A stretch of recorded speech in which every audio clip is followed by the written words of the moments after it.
Welcome to Go Get Great, the podcast for aspiring entrepreneurs and ambitious small business owners. I'm your host, Brittany, owner of Brittany Miller Socials and mother of 3. Go Get Great is all about helping you make life and business work together. You'll learn about the fumbles that helped get me and my guests to where we are today so you don't have to make them. So come join the journey with Go Get Great.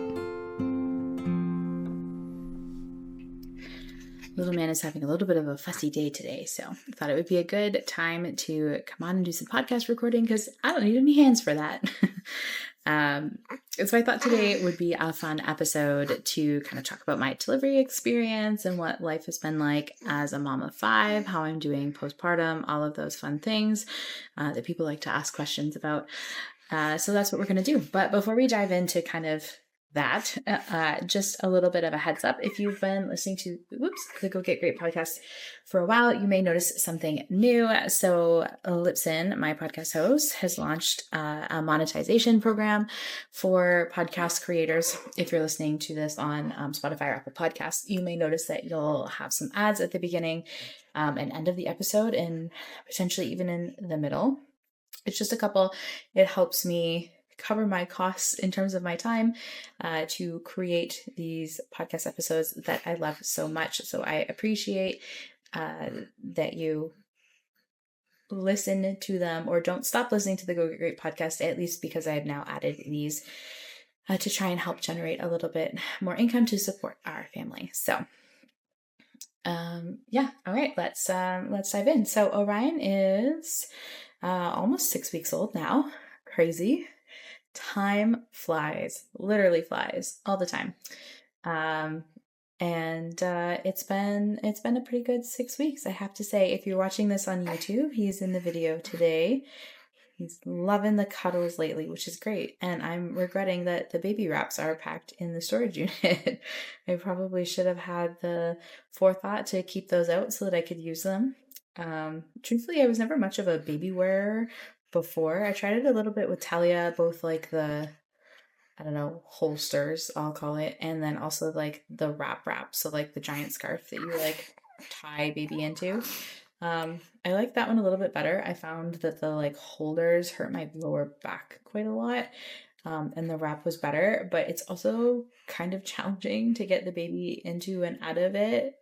Or at least I found it challenging to do it like single-handed, but maybe like waited too long because I think Talia was probably, I want to say 4 to 6 months old before I tried that because I had the holder before, or the baby carrier, I guess. I tried that before and it didn't really love it. So then I was like, why spend more money on this? But then someone gifted one to me and I tried it, but she was bigger. And I think I just found it awkward because I wasn't as used to the mechanics of it. So I wanted to try again with this one because he loves his cuddles so much. Don't you, baby boy? And it also would be like great to have more of my hands free because I love cuddling him and holding him. And I think that's fantastic and all those wonderful things. But also I'm a mom of 5 and a small business owner, and I'm in the middle of a giant home renovation. So I have a lot of things that need to get done on any given day, more than ever actually get done on any given day. So it'd be nice if I could do some of those things while still holding him and giving him the comfort that he needs. Like today, I was trying to load the dishwasher with one hand. Didn't work very well.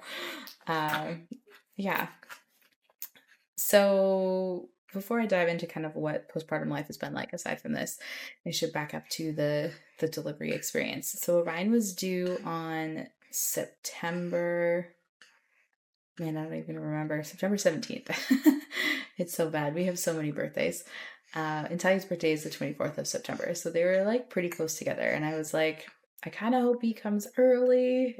This is what I was saying back in like the beginning stages of my pregnancy. I kind of hope he comes early so that it gives me a little bit more space between the birthday parties because the back-to-back birthday parties get you. It is so much. I have like Rhea's birthday on December 26th, and then we have Rhett's birthday January 18th, or January 20th, sorry. And it's just it just feels like it's like one thing after another. And I mean, to be fair, there are other birthdays in between that. Kristen's birthday is January 6th. So it feels like I spend all of my time like planning parties and having like people over at my house because that's where we usually do the birthday parties when the kids are little. And it's just like a lot between Christmas and then mid-January. So it was like, for my own sanity, September is busy as it is because it's like back to school, back to work after like summer hours, all those things. I was like, maybe an early September baby would be a little bit easier. And then I have a little bit of breathing room before Talia's birthday. But then the reality of life and renovations hit at the end of August. And I'm like, I'm not ready for baby to be here early. So, and then I was like hoping he would hold out until like my due date. And he did, pretty much. So his due date was September 17th. And then my OB scheduled me for induction the week before. So it was like the Wednesday before the 17th, which I don't remember what day that was. She's like, do you want to be induced? And I'm like, well, my track record of having babies has not been fantastic without induction. So with Talia, my water broke, but then I wasn't contracting. So I still had to be induced because baby and I were at risk of infection. Rhea was induced because the doctor was retiring and it was over the holidays. So her due date was December, was Christmas.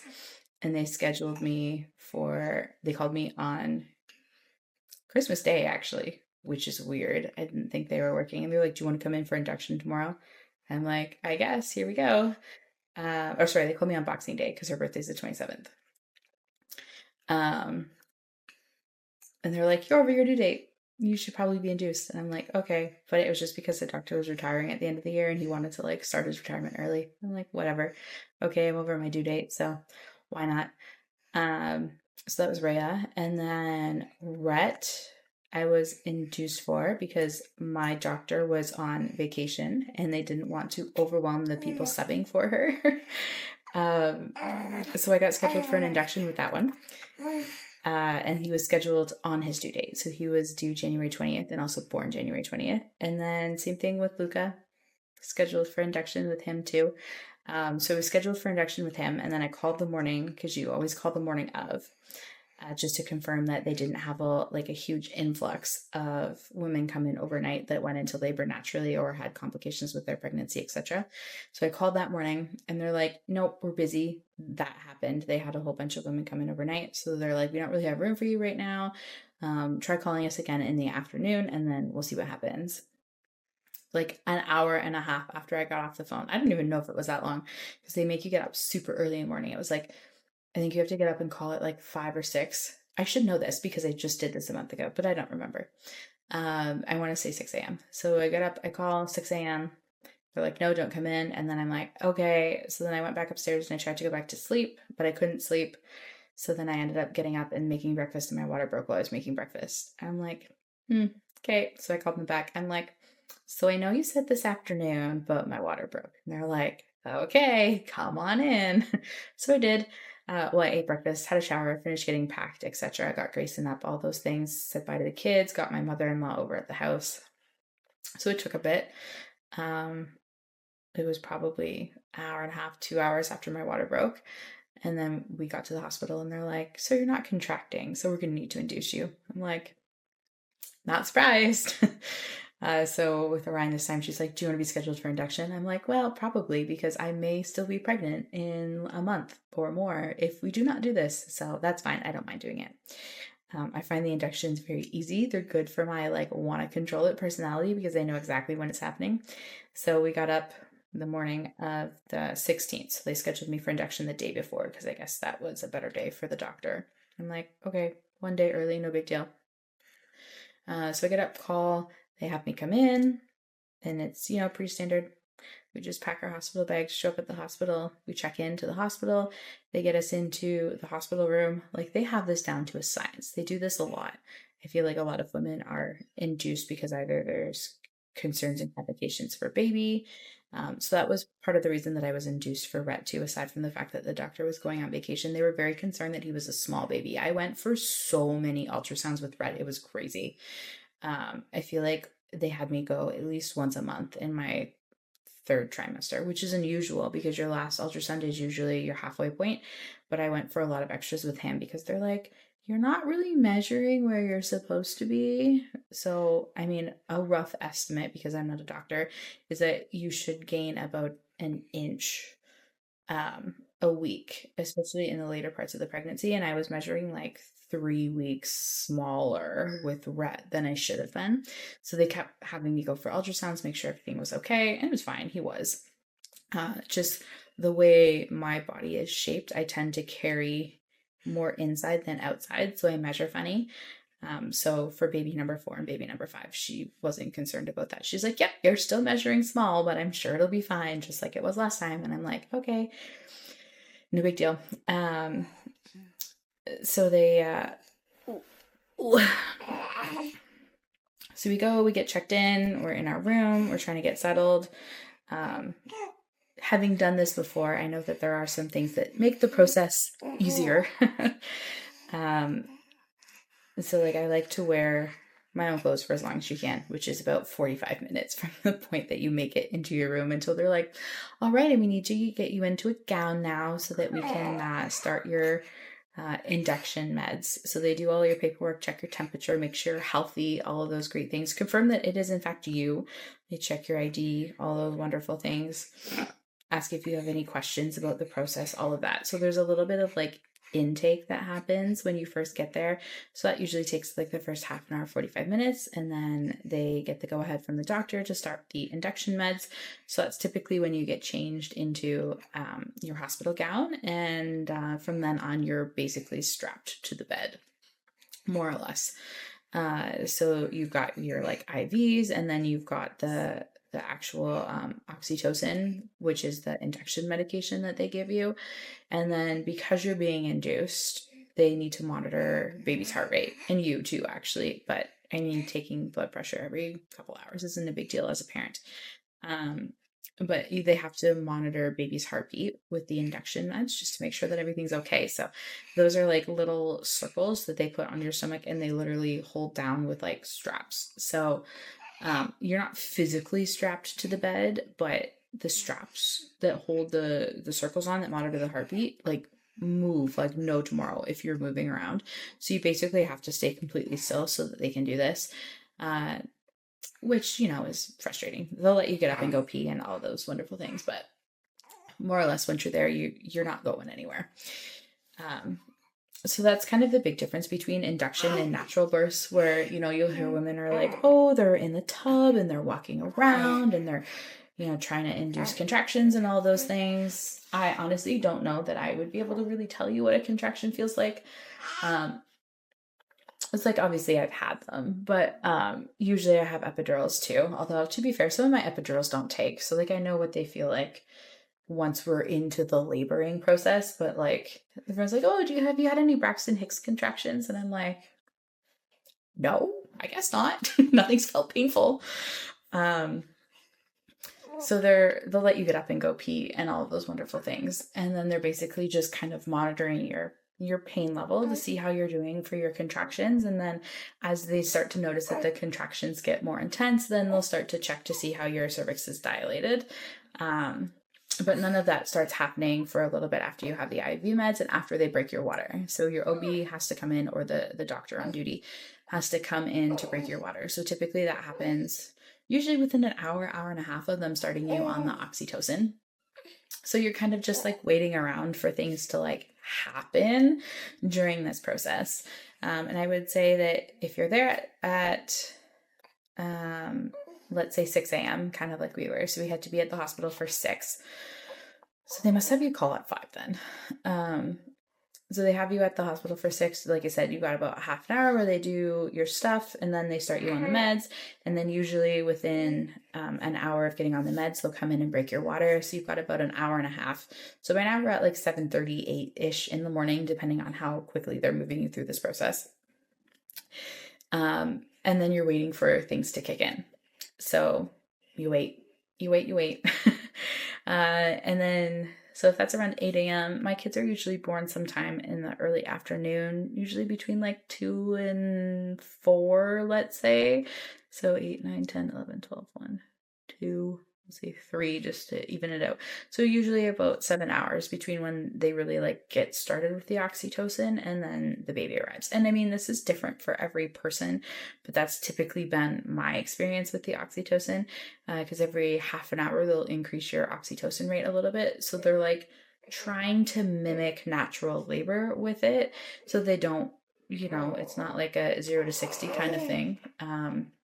Which is why sometimes it takes longer. It depends on how quickly your body reacts to the oxytocin. So like I said, my body does not seem to understand labor at all. Well, the contraction part of labor anyway. So I think it maybe takes me a little bit longer than other women sometimes to get ready to like start pushing. Once we start pushing, totally different ballgame. So while we're waiting, I usually work. I am a very interesting individual in the hospital. And I'll be on my computer doing stuff. And you know what? Honestly, best quality work I ever get done when I'm waiting for a baby to arrive. And I know that sounds super weird. Most people would probably say, but I don't have kids running around in the background. I'm not focusing on making food or doing laundry. Like my brain is just like, we're in chill mode. So, Grayson and I will do crosswords and we'll chat, but honestly, Grayson usually naps. He usually naps while we're waiting for things to happen.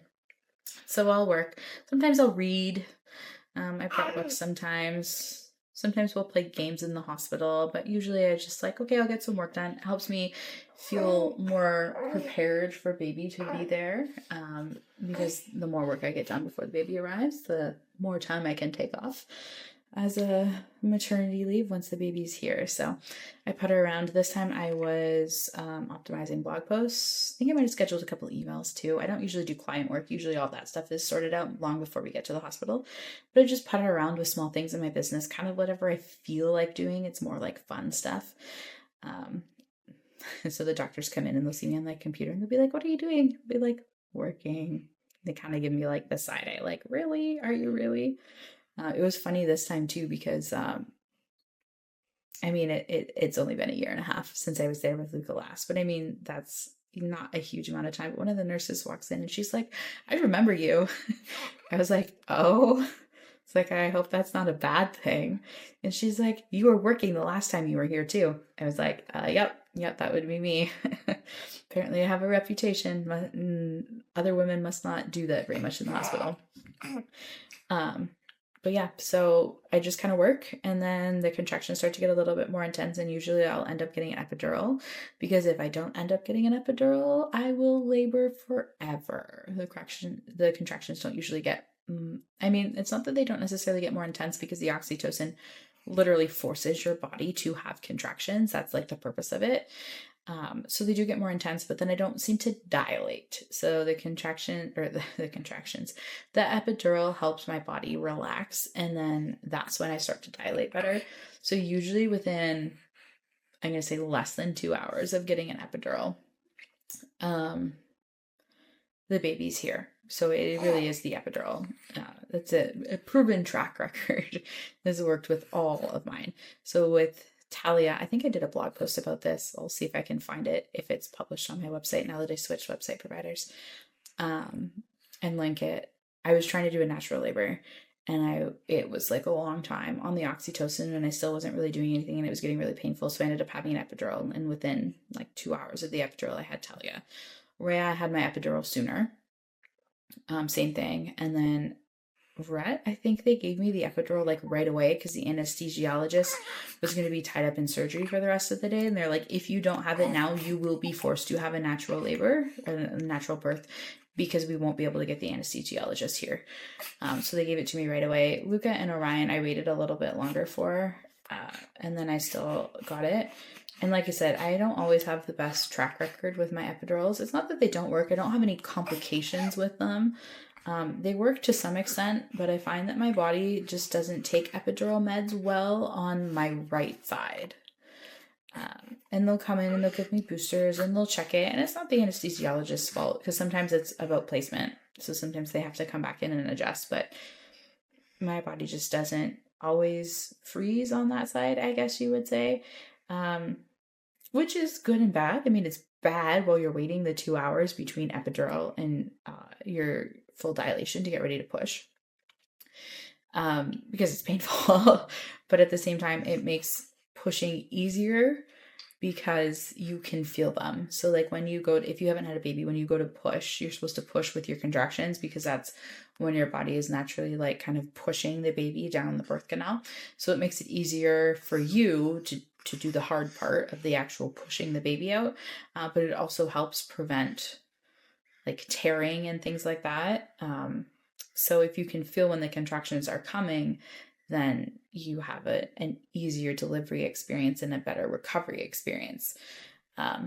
So, I mean, it's a double-edged sword, really, when you think about it. What else was I going to say? Yeah, so we're waiting. I'm working. Grayson's sleeping. We're chatting. All those wonderful things. So then around, he was born at 2:30, I think. 2:30 or 3:30. So they checked my dilation not long before that. And they're like, no, you're not quite dilated. I think I was like 6 centimeters or something. And then like 15 or 20 minutes later, I was like, something feels funny now. I was like, not like funny in a bad way, but I was like different. I was like, baby has definitely moved. And they're like, yeah, well, he was low before. I was like, no, like I can feel it. Like I can feel him. I was like, you need to check me again. I think we're ready. So they did. And they're like, oh yeah, you're dilated. Like we can kind of see his head. And I was like, okay, like go get the OB. They're like, well, we'll go get her. I was like, okay. And they're like, so we know you said you didn't want to do any practice pushes. And I was like, no. And I have told you why I don't want to do practice pushes, because the last 2 times you guys had me do practice pushes, the doctor barely made it into the delivery room before the baby was coming out. I was like, we're not doing that. And she's like, okay. So then she leaves and another nurse comes back in a couple minutes and she's like, well, Dr. Reddy wants you to like do a couple practice pushes. She's like here on the floor now. She's just going to come into the room and get ready. And I was like, guys, we've been through this. This is a bad idea. But they're like, no, it'll be fine. Just, to make sure that everything's, I'm like, okay, if you say so. So we do a practice push. And again, they're like, okay, you should stop that now. And I'm like, I tried to tell you, nobody listens. It's like, I understand you have so many women in here that probably have very complicated, like from the time you're ready to push to baby coming. And I was like, but that has not been my experience. And they're like, well, every baby's different. And I'm like, and I get that. But what if it's not different? And then the baby falls out because no one's here to catch the baby. And the OBs get really mad if they're not in the room for the delivery because there's higher chance that something could happen, and the nurses aren't always prepared for all of those things. So they like want to be there. They don't want you to have it. And I was like, can we just like wait for Dr. Reddy? But they're like, well, she's like just right out there. She'll be in a second. I'm like, okay, here we go. So then they tell me to stop, and then Dr. Reddy comes in and she's like, oh, like baby's like right there. I was like, yep. And I mean, she's delivered 4 of my 5 children now. She didn't deliver Talia. We had Talia in London, but the other ones have been in St. Thomas. Actually, that's not true. She didn't deliver 4 of them. She delivered 3 of 4 of them. She was my OB for all 4 of them, but then she was away on vacation that one time. So we ended up with somebody else when they scheduled me for that induction. He was really nice too. Yeah, so she's like, should we take bets on how many pushes it takes? That's the level of she understands that this is going to be an easy process that we were at now. So Grayson's like, I think 2. And I was like, babe, I think that's ambitious. Even for me, I think 2 pushes is a little ambitious. I'm like, I'm going to go with 4. I was like, I think the baby will be out in 4. So we're like laughing and joking about this for a second while I'm trying not to push so that she can finish getting gowned up. And then they were looking for instruments. I guess something was missing from their kit or whatever. So we're like just trying to, wait to be ready to actually do the pushing. So then she's all set. We start pushing now. And I do 2 pushes and I was like, well, babe, you're wrong. And she's like, yeah, well, like baby's like half out now. She's like head and shoulders are pretty much done. She's like, you're like 1 push away. And I was like, oh, okay. So we were both wrong. Grayson said 2. I said 4. It was actually 3, but we're talking less than 5 minutes, guys. Cause by that point, the contractions are pretty close together. I'm not even sure if we cleared 3 minutes, honestly. It's pretty easy for me anyway. And again, I know that this is just my experience with it and it's not the same for everyone, but that's why like I work in the hospital because it's no big thing for me. I was like, I just kind of sit there and then baby appears a few minutes after we're ready to push and then everything's fine. One, I think it was with Rhea, they had to use a suction to get her out because she was a little bit stuck. and I tore with Talia, and I tore a little bit with Rhett and had to get a couple stitches. She did end up putting one stitch in me this time, but she's like, honestly, most doctors probably wouldn't. She's like, you didn't really tear, which is unusual because usually once you tear, you're more apt to re-tear the tear with future pregnancies. So I do a lot of shout out to my pelvic floor physiotherapist because I really do think that that has helped a lot in preventing some of those postpartum recovery issues. So I ended up with one little stitch. Baby was fine, obviously. He did his crying and all of those wonderful things, and they checked him all out, and he was good to go. And, you know, I have 8 million numbers rattling around in my head right now with different things for the renovation, so I can't. I think he was born 6 pounds, 12 ounces. It was like that number feels right. So he was my 6 pounds? No, not 6 pounds. I think he was 8 pounds, 12 ounces. Yeah, don't quote me on the numbers here, guys, but I know he was the biggest. He weighed the most out of all of them, which is odd because he looked the smallest. And even the doctors were kind of saying that too. He's like, he looks like a really big baby. He's going to weigh a lot. He's going to weigh a lot. So then they were surprised when they weighed him. And I mean, he was not. He was definitely not over 9 pounds for sure. And they're like, wow, we really thought he would weigh more. I think he was just really long and skinny, kind of like his daddy. So he was the biggest of all of them. Talia was 7 pounds, 8 ounces. Rhea was 8 pounds, 3 ounces. Rhett was my smallest. He was 6 pounds, 6 and change, higher sixes. And Luca was in the 7s too. So I mean, a variety of sizes, but like not large babies overall. So I think that helps a lot with the tearing and things too. So yeah, he came out pretty quickly. That was around, like I said, 2:30, 3:30 in the afternoon. And then you do lots of skin to skin and baby cuddles and all of those wonderful things. My pro tip. I mean, I will maybe share a couple, but my pro tip to make things easier post-delivery is because you have to be fully gowned, and I personally don't like to be fully naked under the gown. I just find that uncomfortable. Obviously, you can't wear underwear because they're basically studying your vagina all day. But like, I very much like to have a bra on, but you will find that it's very inconvenient to have a bra on once the baby is here because you've got IV things coming out of your arm, you've got the gown on over top of it, and then you're trying to like get everything off so you can do skin to skin and then start breastfeeding the baby. So my personal recommendation from experience is to wear a strapless bra because it's easy to unclip. It doesn't get in the way, like you're not trying to pull your straps off your shoulders around the IV things and then making the nurses unplug all the IV plugs to get your bra off. So I don't wear nursing bras in the hospital. I mean, I will once we get all unhooked from that, usually like before we go home, kind of second day thing. I'll put those on to make it easier, but when I'm actually like going to the hospital to deliver the baby, I'll wear a strapless bra.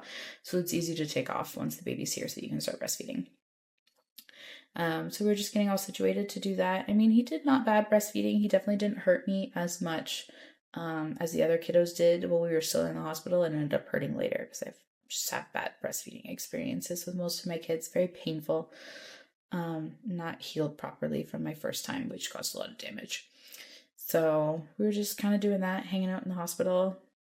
We weren't really allowed to have visitors because of the measles outbreak, which sucked. Kind of reminded me of delivering in COVID with Rhea. So Grayson was there with me, and he was allowed to come and go. And they said that you could have one other person. So my mom was supposed to come up. We had kind of talked about that, but she was staying home with the other kiddos because it's too much for my dad and my brother to manage all of the kids by themselves. They're not kids people. They don't have as much experience with it. And I mean, 4 kids is a lot to look after, even if you have experience with children. So mom stayed home with the kids to make it easier. And then she came. Did she come and spend the night? I think she must have. I think she did come and spend the night. Again, it blurs together. We've had many deliveries, and she's usually there for all of them. She's cut the cord on the babies with the babies a couple times. She didn't this time because she wasn't there when the baby was born, but I'm pretty sure she came up overnight and stayed. And then Grayson went home and they switched and stayed with the kids there. So she got to see the baby a little bit, but we were only allowed to have 2 people. So like usually my mother-in-law would come up and see us in the hospital too and meet the baby, but she couldn't this time. And then the kids would usually come and see me, and again, they weren't allowed to either, which really sucked. They were not super excited about that. Talia was very distraught the week before I was scheduled to go. There were a lot of tears about her not wanting me to leave, and then her wanting to come to the hospital to see the baby, and she didn't really understand why they couldn't, which I get, and it sucked, but it is what it is. Yeah, so then we stayed for our 24-hour check, got the all clear, and then we headed home. And since we've been home, you just, the first couple days are usually a little bit more of an adjustment, although to be fair, the first couple days are usually the most help you have. So embrace it. Let people help you. It's another good tip that I have for things like that.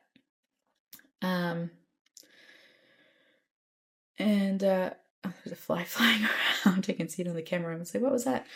Yeah, so just try and get lots of sleep. Try and make breastfeeding easy. Usually you have to supplement with formula for the first few days while you're waiting for your colostrum to come in, or if you have issues breastfeeding with me, just like accept that that's the reality of it. Exclusively breastfeeding works great for some parents, but also it doesn't always start right away. Sometimes you have to wait for your milk to come in for any of that to happen. So I was trying, you can't really pump colostrum. It doesn't really work that way. So I was trying to express, and that was fine. It worked some. He got at least a decent amount of colostrum, and then my milk came in, but it didn't really come in because I didn't have the right size breast pump flanges. So that didn't really work the greatest. And then by the time I ended up ordering some other sizes and actually getting them in, my milk hadn't really come in enough. So then I wasn't pumping enough. So then I was still supplementing with formula. And it was really painful because I was testing out a bunch of different flange sizes and they were really hurting. So I was like, I'm not doing this again. Like I said, I've had bad breastfeeding experiences, and I know I have blog posts about those, but again, I don't know if they're live either. I'll see if I can try and get them up and published so that I can link them in the show notes for this episode whenever we get it edited. Because breastfeeding is honestly what I find to be the hardest part of the postpartum experience. Like, my hormones are never really out of whack. Like, I've never struggled with postpartum depression or anything like that. Baby blues, I think is what they call it. And like I said, I haven't really had a difficult recovery physically from any of my deliveries. I was maybe a little sore with Talia because I had a couple stitches that way, but it's like I have literally left the hospital and on the way home stopped at the grocery store to get groceries. So like I'm walking around within 24 hours. So I mean, I don't really have an issue with that. Usually within the first, I would say a week. And I mean, the only reason I say a week is because of the bleeding. Sometimes a little bit longer, sometimes you bleed longer. But usually once the bleeding stops, like I physically feel back to normal, more or less. And again, I chalk a lot of that up to my pelvic floor physio, and also just like my general activity level during my pregnancies. It makes it easier. I know some people really struggle with like ab separation and things like that. I haven't really had anything to deal with that way. So it's just kind of like, life is normal and we're just adjusting to, well, I'd say we're relatively adjusted to having another baby, but definitely sleep is one of the big ones. And I know this is such a cliche and they're like, sleep when the baby sleeps, but like it does make sense. And in that like first few weeks after having a baby, you really do need a lot of sleep because they have you up every couple hours at night if you're lucky. Sometimes it's more, sometimes it feels like you never sleep at all, which is another reason why I like supplementing with formula or like bottle feeding of any kind, because then at least your partner can take a turn so you can get a little bit of extra sleep. You just end up your body needs sleep. It needs rest and recovery time. So that's a really big one.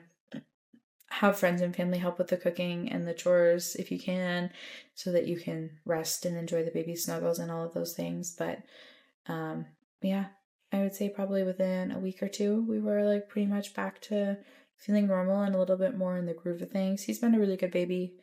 He's been a little bit gassier these last week or so, but usually he's a pretty good sleeper, so I can't complain.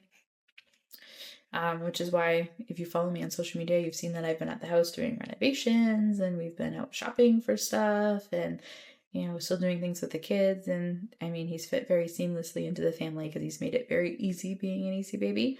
And honestly, I love like the baby newborn stage, aside from the fact that they're absolutely adorable and the snuggles are perfect. They just cooperate so much better. Right now, our hardest child, and I only say this because of age, but our hardest child right now is Luca, given the stage of life that we're in. Like, we're in the car a lot. He does not like to sit still that long. So then he's very like loud and screechy in the car, and like he can't really have toys.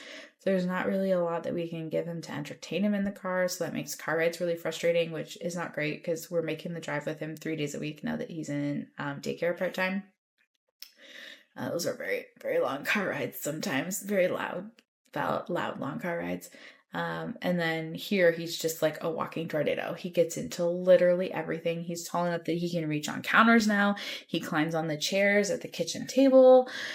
And it's so frustrating. So Orion is just like a very pleasant addition because you're either kind of holding him or he's like sleeping in a bassinet or like a seat of some sort, or he'll sleep in the car seat in the car. So he's like very quiet and like easy to deal with in that sense, easy to parent. Every couple hours you get him up, you feed him, you change his bomb, you give him some snuggles, you either hold him or you put him back down, and you move on with your day. So he definitely makes that a lot easier. The only reason I get to record a podcast right now is because Luca's sleeping. So I get like a 2 to 3 hour window during the day where I get to do things when Luca's home with me. Whereas if it was just me and Orion, I get usually a lot more done. So I don't find the newborn stage that challenging. But again, I know not all babies are this easy. Babies can be colicky. Talia was a really colicky baby. She was a harder baby for me. It felt like I would maybe get like 30 minutes every 3 hours to myself. She was not a baby that I really got to like sleep well with. That was definitely a much harder transition. I think I've learned a lot as a mom that's made things easier. I realized looking back now, she was so fussy and up so much because she wasn't getting enough food because I was breastfeeding her exclusively at the time, and she was just hungry, and I couldn't understand why it felt like all I did was feed her, and it was because I did, and she wasn't getting enough food because I didn't have the supply for it. I wasn't drinking enough water, wasn't getting enough sleep. So then I was feeding her constantly, and that was hard. And it was a good thing that it was my first because I may not have had more children after that experience. But now it's so much easier. But also, I mean, I pumped exclusively for a while with most of the other kids. Seems like the more kids I have, the less I do it for. Orion, I think, was 2 to 3 weeks maybe, so not very much. And then we switched him over to formula. Some people will accept that. Some people don't like it. It is what it is. It works really well for me. And, my opinion of the matter is my children need to be fed, however that happens. And I need to be a pleasant mom. And I am not a pleasant mom when I'm breastfeeding because it's painful. It's uncomfortable. I hate that I have to wear clothes that I don't like. I don't want to go out and spend the money. Our money's kind of tied up in other things right now on nursing clothes. It's just, I don't like it. I don't like that I'm constantly half naked all the time feeding a human. Breastfeeding and I do not get along. Family and I, much better friends. And my kids are happy, they're healthy. So it works well for us. I think a happy mom is better than a very cranky mom. That's not going to be good for anybody. So it works well for us. Yeah.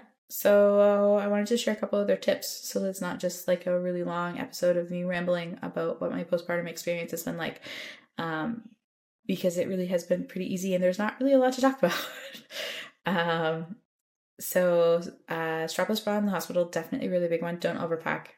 Guys, I promise you will 100%, even when you're trying, and I do this too, even when you're trying to pack light to go to the hospital, you still end up bringing stuff you don't need. It's like, if you really think you're gonna, play some card games or whatever, then bring a deck of cards or bring a book to read, bring a computer if you want it. But like nowadays, most people can do stuff on their smartphone. You can entertain yourself that way. You can talk to your partner. You can sleep, do those things. You really don't need stuff that way. Okay, sure, bring a coming home outfit and maybe like a sleeper or something for the baby. But like 9 times out of 10, you can't really put them in much because the doctors are like checking them so often and they don't want all that bulk in the way. You can bring a nursing bra and a change of clothes for you. Sometimes we'll bring a couple changes of clothes too, just in case I end up bleeding through a pad. But they don't really let you get dressed for quite a while after anyway, so like you don't need an excessive amount of clothing with you. Bring, a pair of pajamas and a change of clothes for your partner if you want, and some toiletries so you could have a shower, brush your teeth. But I mean, realistically, the hospital even has like soap and shampoo and stuff in the shower these days. They supply the towels, so you don't need to bring any of that. I was never the kind that needed to bring like essential oils with me or like pillows or any of that. Like, I'm only in the hospital for 24 hours. Again, I am only in the hospital for 24 hours. I understand some women labor for like 3 days at a time, and they might want more of some of those comfort things, but like, I don't. So I really try not to bring too much stuff with me. You don't even really need to bring diapers. The hospital will supply those. They supply pads, and the peri bottles that you use. They have like wet wipes and things like that too, and like cooling things for you if you're sore postpartum. A lot of times they'll even give you formula. Sometimes they have suckies and stuff like that for you. They usually have baby hats in your coming home bag. So like they really do try and make it an easy experience. So don't make it harder on yourself. Feeling like you're moving in for like 3 weeks when you're really going to be there for like 24 hours. You really don't need to bring very many things with you. If you're gonna breastfeed, then okay, bring a breast pump. Or if you want to do that, I don't bring mine. I just try and nurse them in the hospital. And then, like I said, we usually supplement with formula, which again, the hospital usually has on in stock if they want some. I bring mostly food for myself, truthfully speaking, because hospital portion sizes are very tiny and they won't feed you anything while you're in labor, only clear liquids. So that's not very much. So you're usually absolutely starving by the time the baby's there. And then you have to like wait until the next meal is served if you miss the meal. And then I find the meal portion size is very tiny, considering the fact that they basically just starved you for 8 hours. They forced you to fast, if nothing else. So I bring a lot of food that I get to eat after delivery. And I'm probably gonna have to wrap this up because I think Luke is waking up. But yeah, just try not to overpack. Make sure that you have good support people with you. Grayson is fine. I don't mind having him because he just sleeps. My mom's helpful. She'll like watch the baby and stuff while I'm trying to get some rest in the hospital. Usually you get more sleep in the hospital than you do at home because the baby has fat stores from when they've been attached to the umbilical cord. So as much as they're like, feed every few hours, the baby doesn't want to eat every few hours. So you get more sleep. Try and get some sleep before you go home. But then if you're a first-time mom, it's a really big adjustment between being in the hospital where you have support on call because the nurses will come and help you with things too. But like baby's not feeding as often because of the fat stores, and then you get home and you're like, oh my God, what is this? Now I have no help, and the baby like wants food every like half an hour, 2 hours, depending on how hungry your child is and how much they're nursing, if you're nursing. So that's a really big transition. Prepare for that. And then you have like your doctor's appointments. Make sure you call and book those. Get the baby in to get their weight check done. And if you need help, then get help either from friends or family. Book an appointment with your doctor. Book an appointment with a lactation consultant if you're nursing, whether or not it's going well. I know that they have lactation consultants come around in the hospital now, but they don't always spend a lot of time with you. It's not always super helpful. Oftentimes different questions pop up when you're at home.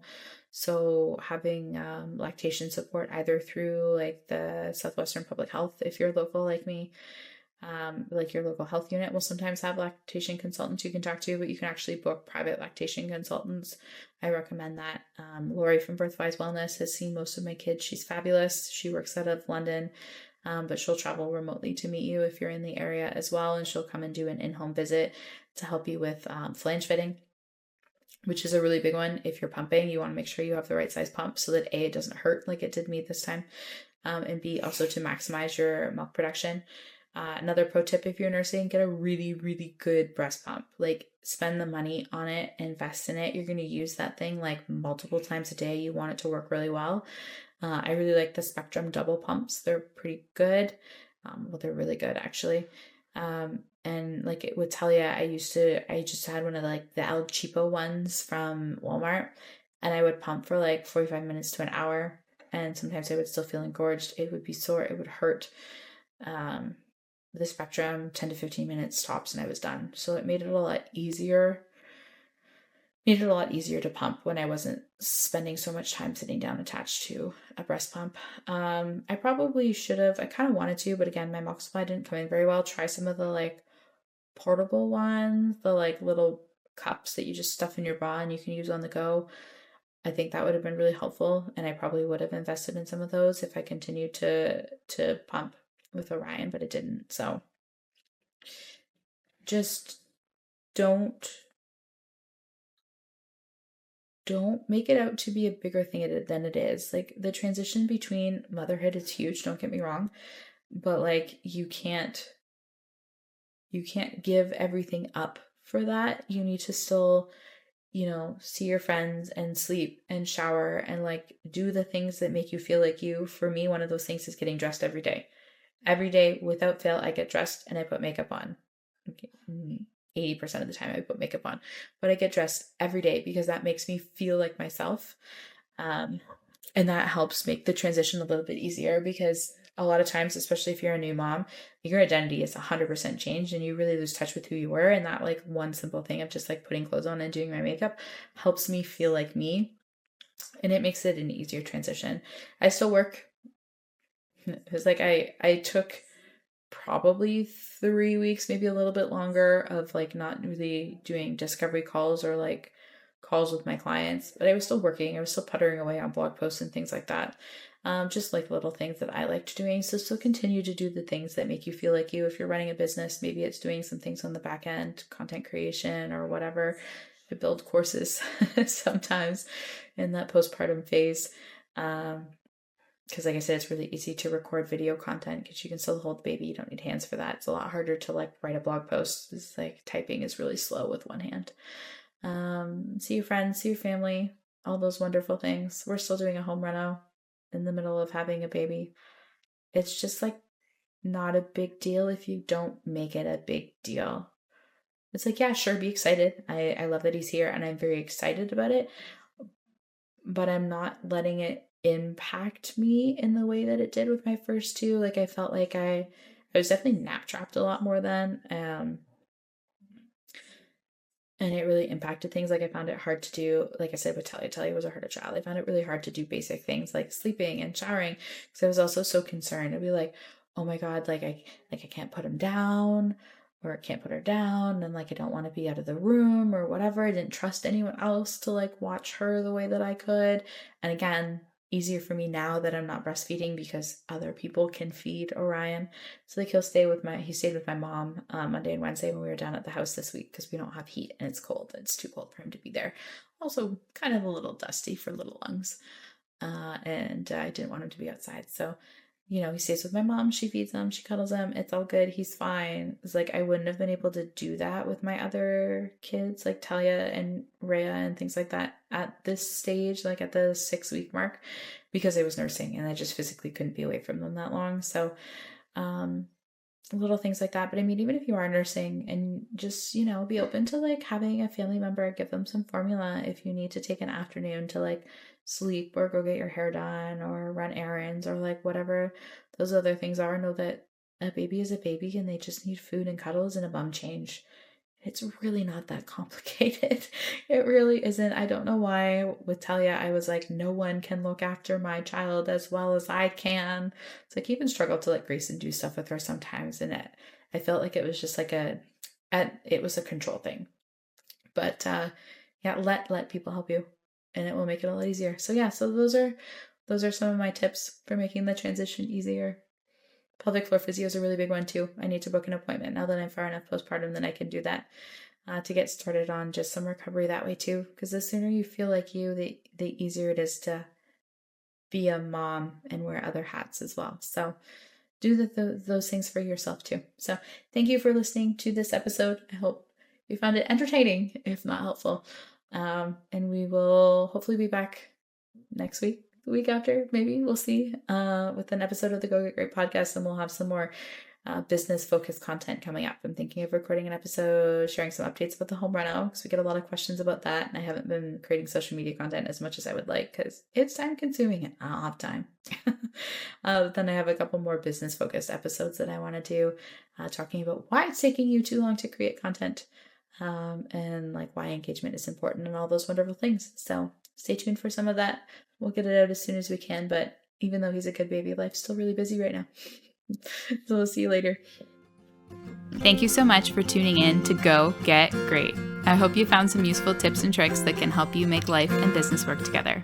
If what I said resonates with you, please share it on social media, and don't forget to tag at Brittany Miller Socials so that I can celebrate you for taking those first steps towards achieving greatness. Remember, success doesn't happen overnight. It takes dedication, hard work, and a lot of spirit. So don't be afraid to dream big and go after what you want. Keep striving for greatness. You get closer with every step forward, no matter how small they may seem. Until next time, go get great.